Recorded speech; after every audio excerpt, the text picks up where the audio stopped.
None of us like to change, me included. So although I'm standing up here in front of you, I want you to understand that my journey has been like a diamond, lots of rocky bumps so that I could stand up and try to be shiny for you guys. But I want to tell you the truth. It's been hard. So many of us have small changes to make and we get stressed, and some of us have major changes that we have to get over. So I'm sharing my story with you today of how I flow through life, no matter what life hands me. But you know, we procrastinate a lot. So I never thought I would be a public speaker if I was heavy, like the picture that you're looking at. And then I lost 75 pounds, but I'm still not good enough. So I'm not going to come out onto the internet. I was too scared.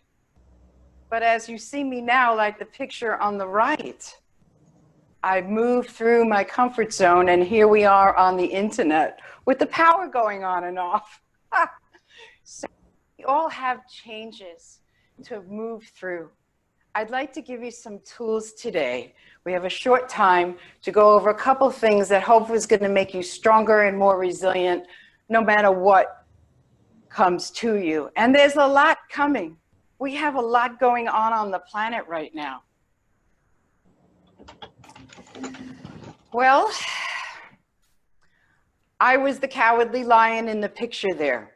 Well, we're not off to the wizard right now, but I was singing and praying for courage at 6 years old.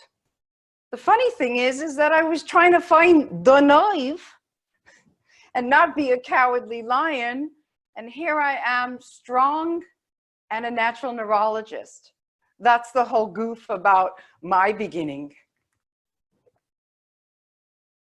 So life was not easy for this little girl that you see. I'm the young one that's being held. I want to tell you some of my past so you'll know where I'm coming from.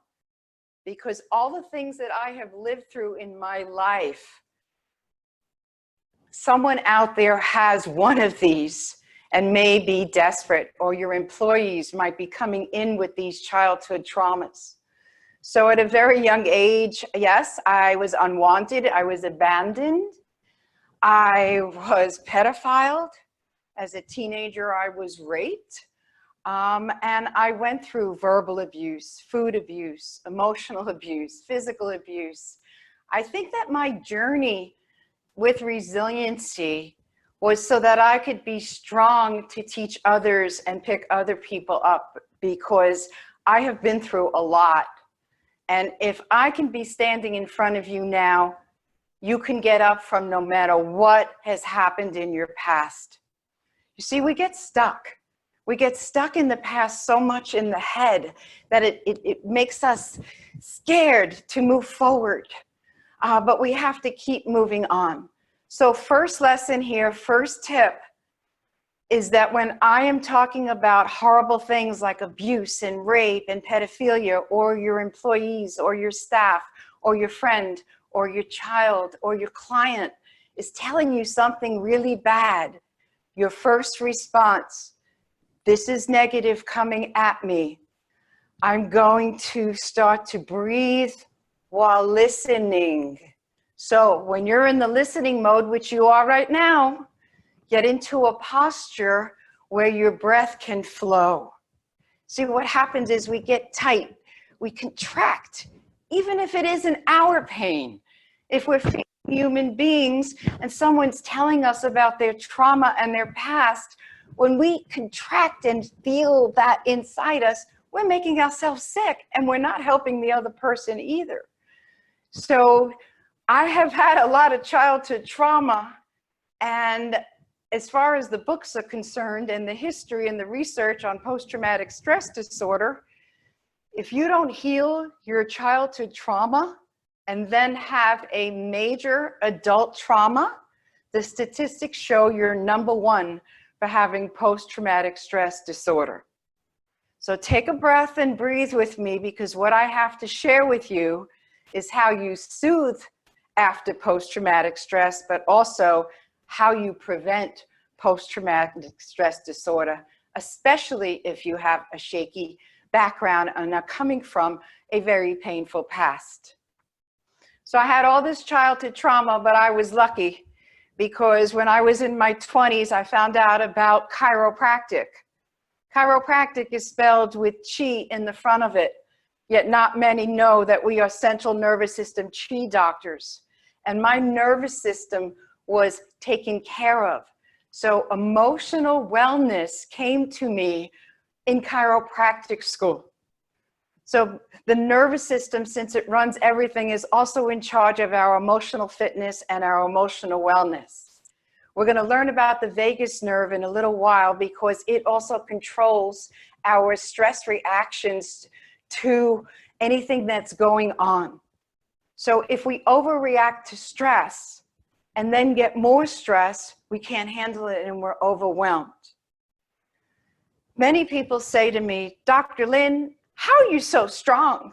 If all that happened to me, I wouldn't get out of bed. And I'm like, I don't know how to stay in bed all day. It would hurt my back. But back to the nervous system. I did find the nerve. The 6-year-old girl that was singing The Cowardly Lion found her courage and her strength in chiropractic school because they started adjusting my neck and the vagus nerve that controls my reaction to stress started to heal. All the research now on post-traumatic stress and trauma is showing that the vagus nerve is the most important nerve to take care of if you want to flow with trauma. So neurological fitness runs your reaction to trauma and stress and how you would help an employee or a staff member who's going through trauma is to give them instruction that you're getting right now because I want you to pass down this information. This is important stuff. We have so much going on in our society that the nervous system is going pretty crazy. The woman with the magic wind coming out of her mouth, flowing with your breath. If you flow with your breath while hearing negative things or feeling negative things, it does not hurt your nervous system. So what I'm introducing today is that your posture, if it's in an open breath posture, you will not pinch the vagus nerve and you will be able to flow with whatever life hits you.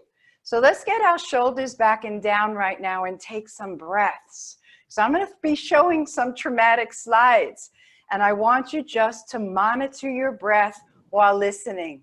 That's the number one tip of the day. Number two, get your shoulders back and down and give yourself room to breathe. Unclench those jaws.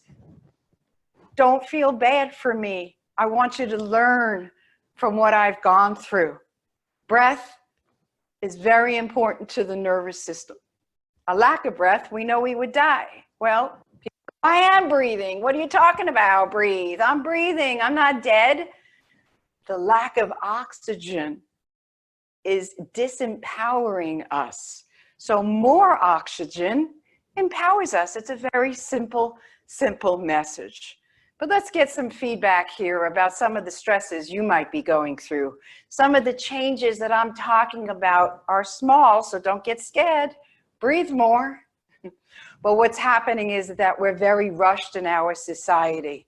And while there is mass shootings going on, it's becoming common in our society, which is unfortunate. Natural disasters are happening all the time, and it's unfortunate. But many people have to deal with major change. So let's start with some small ones. Like, can you slow down when you eat? Can you enjoy your food and relax? Because next to the nervous system, your digestive system is very important for emotional wellness. This summit is about how to increase emotional wellness around trauma is my topic of the day. But if you're chemically off because you're not digesting your food because you're rushing like the man or the lady with the pasta, you know, shoving the pasta in the mouth but then feeling guilty, there's no enjoyment if you're pulling out your hair and then shoving the food in, or always running like the nurse that's crazy on the picture right there. We have to slow down around food. People think it's about food, and yes, less toxins, the better for the nervous system and your emotional wellness. But the toxins of your mind can overweigh the toxins of the food. So get into a pleasurable state when you're eating. Take some breaths before you're eating. You have time. You really have time. Let's just take 3 breaths right now. And I don't care if you breathe through the nose, you breathe through your mouth, you breathe in through the nose and out through your mouth, or out of your mouth and out of your nose. I just want you to breathe. So when you're taking breath classes, they will train the breath to breathe a certain way that the class is teaching. But in your life, you just want to cyclic breathe, if you could get that message. So if you're taking 3 cleansing breaths, and the gratitude is very, very healing for the nervous system. If you just take a couple seconds to thank the food for doing great things, because we are abundant, we're able to have this food in front of us and chew our food, then what you're eating will be digested. Because if your chemistry is off and you're bouncing around in high or low blood sugar, you won't be able to handle trauma. So one of the first things you can do for someone who's going through trauma is make sure they're eating. That's why people bring food when somebody dies or they've been through a crisis or they're sick. We need to keep our blood sugar up to have our mind be clear. So chemistry is very, very important to handling trauma.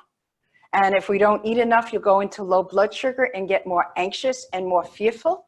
And if your blood sugar is high, the brain kind of goes crazy and you can go into a brain fog when it drops down. So it's very, very important to chew your food, to relax in front of your food, and to enjoy it. The statistics are out.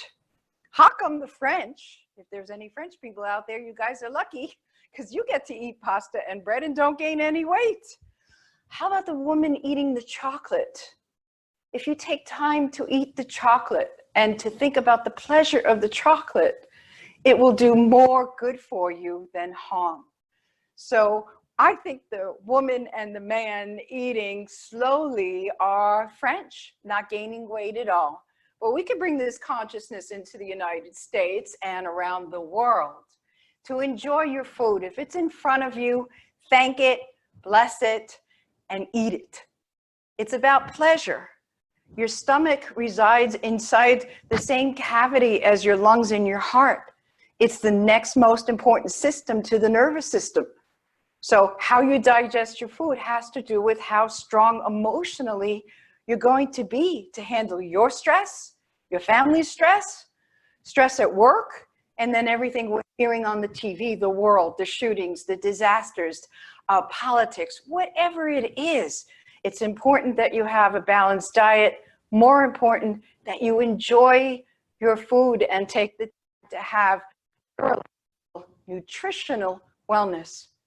Because if your spine's not in place, you're not going to digest your food either. So the vagus nerve that we're going to get to comes out of the neck, but doesn't go through the spinal cord like the x-rays that you see. On one side, you see a normal curve in the neck, and that is a life flow that's free and flowing. So when your posture is good, you're flowing, your nerves are flowing, communicating well with the organs.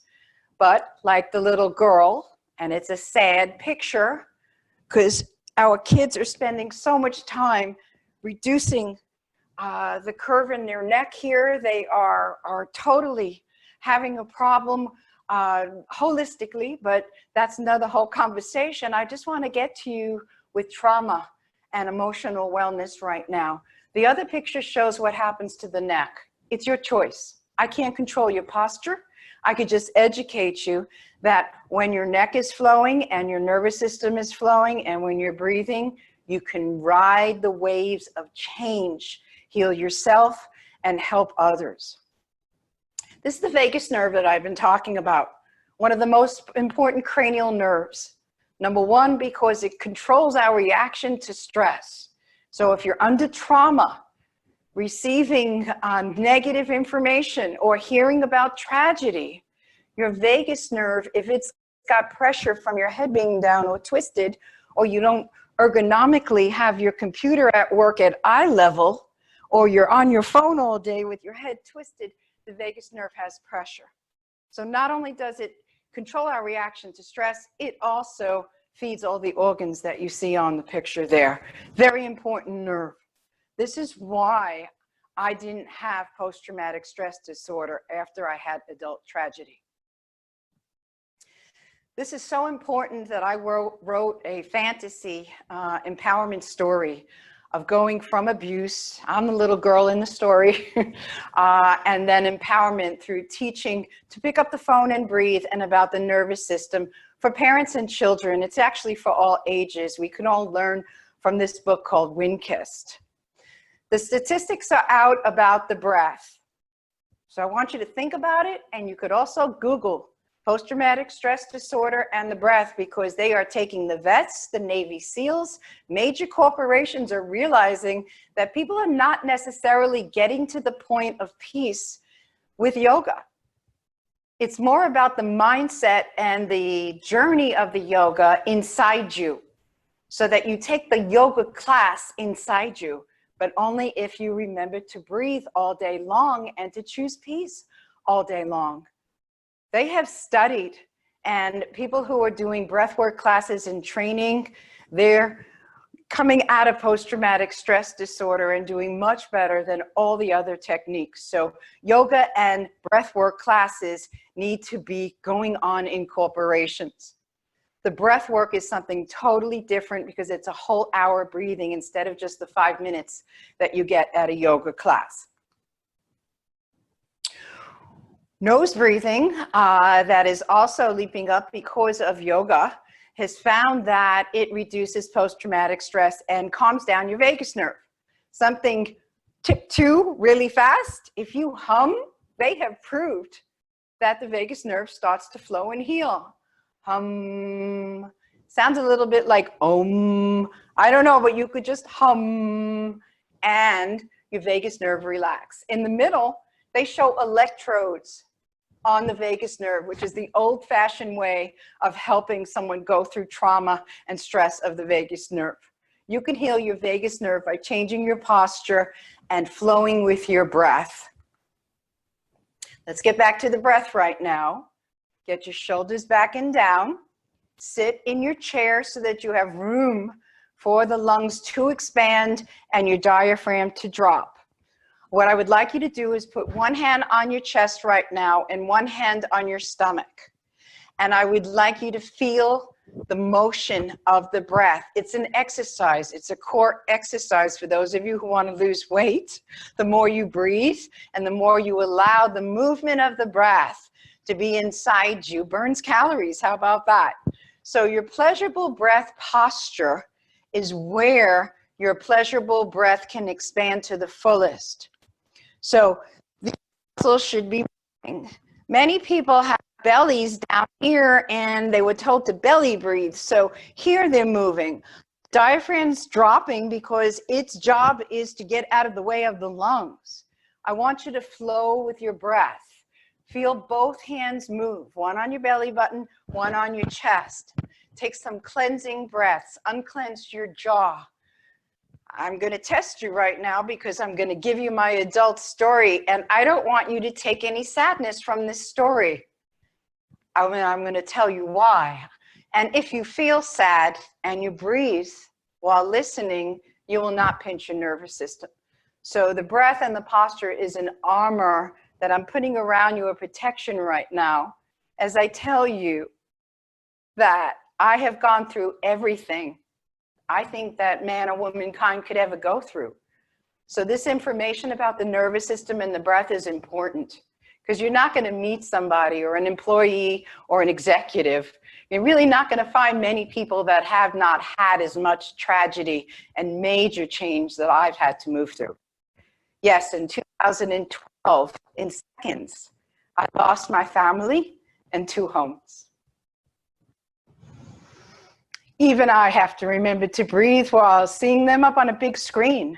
You know, it's still shocking because in seconds they were gone. A mudslide happened in British Columbia and they suffocated within seconds.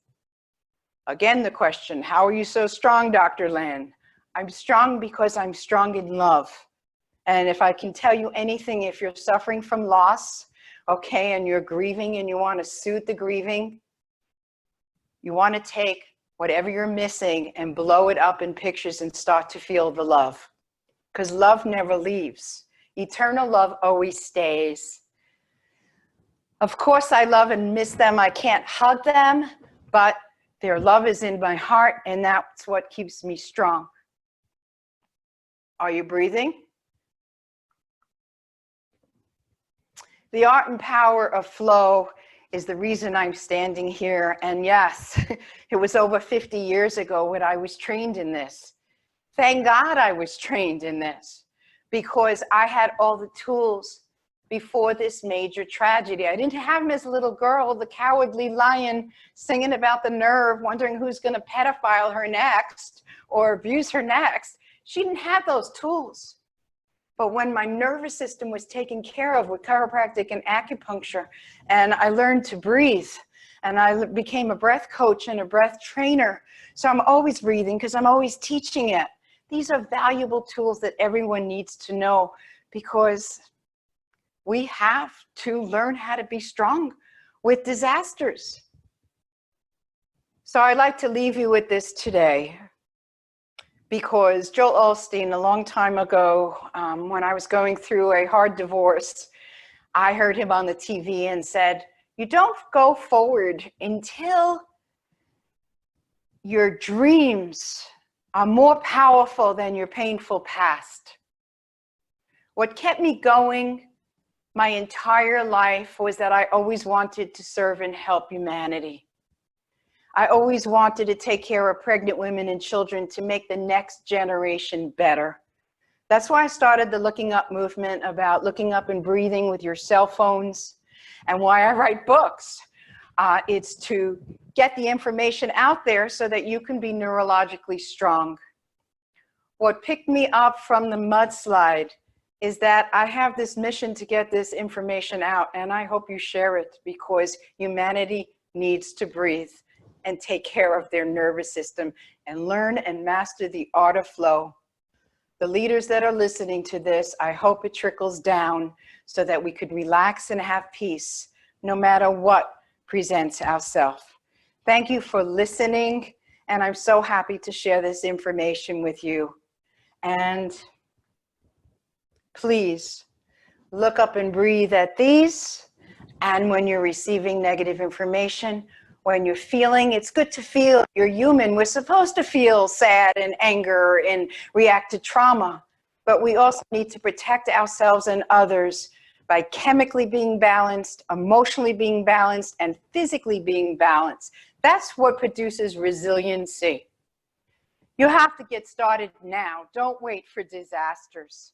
That's what's happening in our society. We wait for symptoms. We have to be resilient and strong and learn how to breathe and take care of our nervous systems now to stay strong and healthy before disaster. That's what kept me strong during this disaster. And then afterward, and I continue it for over 50 years. Try it. Look up and breathe with this, and look up and breathe with no matter what life hands you. Thank you, and I wish you peace and harmony and prosperity. This is Dr. Lynn Migdal, and I wish you love. Thank you.